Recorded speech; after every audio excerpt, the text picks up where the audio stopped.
ಕಂಡು ಹಿಡಿ. ಅಮ್ಮ ಅಮ್ಮ ಕಂಡು ಹಿಡಿ, ನಾ ಎಲ್ಲಿ ಎಂದು ಕಂಡು ಹಿಡಿ.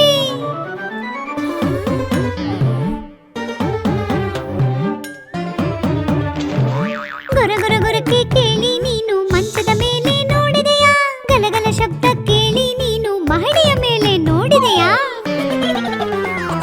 ಡಮ ಡಮ ಪಾತ್ರೆ ಶಬ್ದ ಕೇಳಿ ಅಡುಗೆ ಮನೆಯಲ್ಲಿ ನೋಡಿದೆಯಾ? ಕಲಕಲ ನೀರಿನ ಶಬ್ದವ ಕೇಳಿ ತೋಟದಲ್ಲೆಲ್ಲ ನೋಡಿದೆಯಾ? ಮನೆಯ